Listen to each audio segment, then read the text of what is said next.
We read in the Torah that God said to Adam, of all the trees of the garden you may eat, but the tree of knowledge in the middle of the garden, do not eat from it. Understand, the main point that God is trying to make is that you shouldn't eat from the tree of knowledge. But why did he have to introduce it by saying all the other trees you can eat from? Just don't eat from this one. Why not just say, that tree, don't eat from it? Imagine you're Adam in the Garden of Eden. You were just created. And you're feeling a little hungry because you've never eaten. Before. Never eaten before. What would you do? If God said nothing, what would you do? Well, there are one of two possibilities. One possibility is there are a lot of trees with a lot of fruits. You're hungry, you eat. What else? The other possibility is I'm hungry, but those trees are not mine. I can't just go help myself to the fruits, they're not mine. When God says to Adam, of all the trees you may eat, we're being told that Adam would not eat. If God didn't give him permission to eat from those trees, he would not eat. Say, well, what do you mean? He's hungry. What do you do? Starve? Yes. Yes, you starve. Just because you're hungry doesn't mean you can take somebody else's food. So we make a very interesting blessing every morning, like almost the first blessing of the day. We thank God for matir asurim. Now, matir asurim, of course, could mean he unties those who are bound, that during sleep, you're kind of tied up, immobile, and when you wake up, you can be moving around again.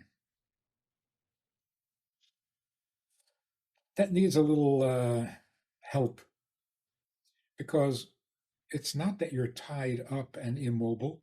You don't want to move, you want to sleep. It's not like, oh my God, I can't move. No, you don't want to move. You're sleeping peacefully. So,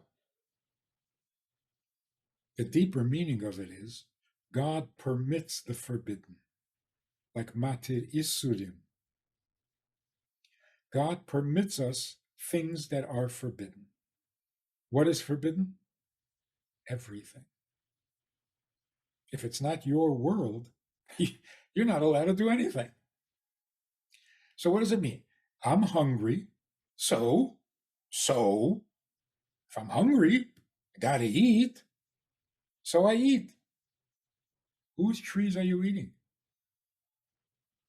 I need to build a house. I mean, I have to have a house. Come on. So I chop down some trees and make myself a log cabin. Whose trees are you chopping down? What is this assumption of entitlement? Well, what am I supposed to do? Live without a house? Yes. Am I supposed to just go hungry? Yes. Not your world. Can you help yourself to stuff that isn't yours? See, this is the source of our highly, overly entitled generation. Yeah, I took it because, well, I needed it. And these people are criticizing a teacher because the teacher suggested that what the students were doing was wrong, and that's embarrassing, offending the student.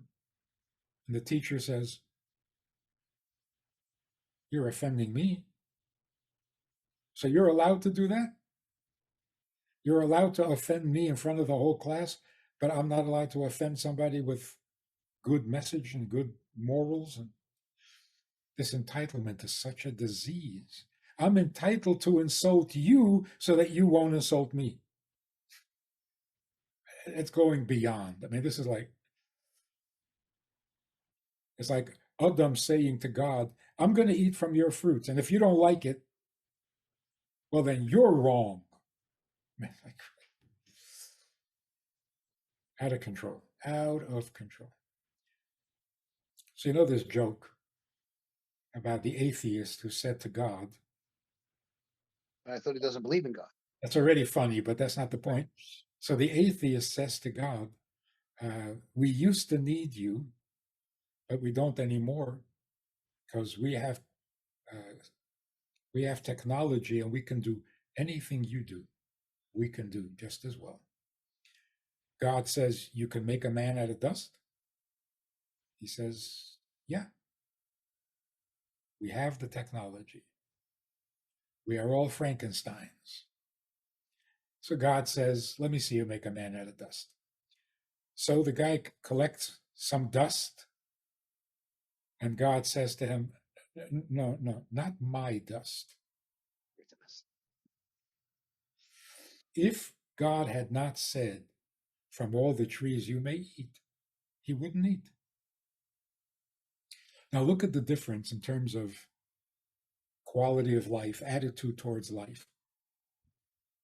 Most religions give the impression you have a life to live.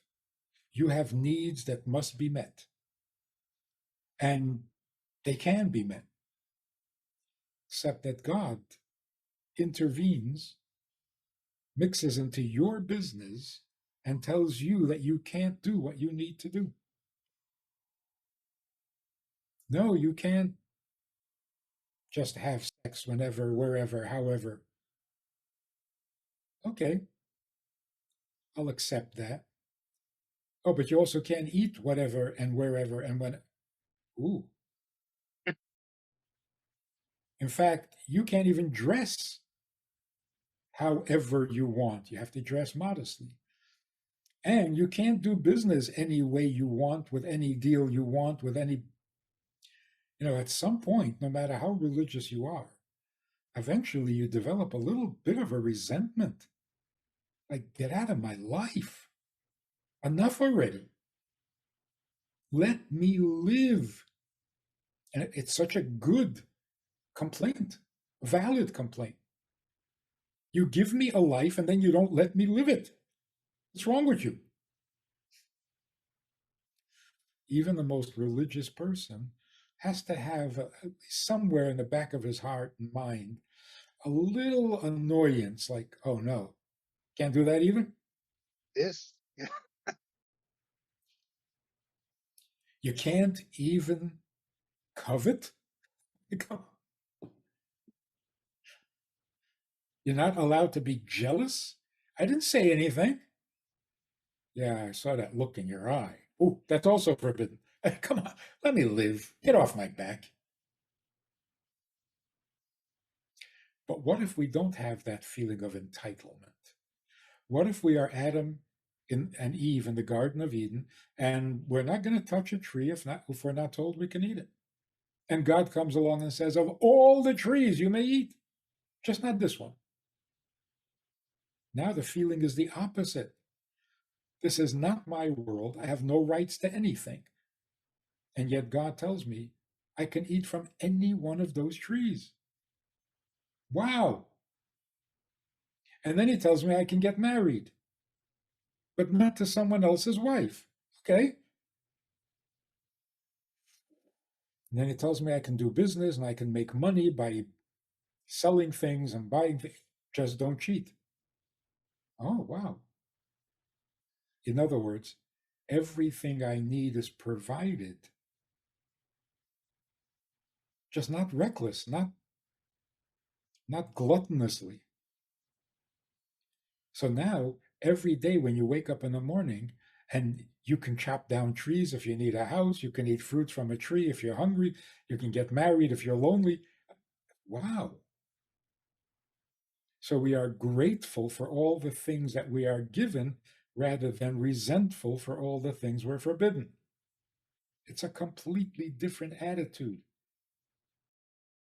We have a Sunday night program for VIPs that you might be interested in. It's informal, it's questions and answers, it's conversation, It's really relaxed, it's really pleasant, enjoyable, informative, and kind of community-like. It's a Sunday night program. There's a Wednesday morning program for the VIPs, and there's a Wednesday night program. All of it just conversation, casual, laid back, unscripted. So join us. Take a look. Click the link below and see which of the three suits you best, and join us for some enjoyable conversation.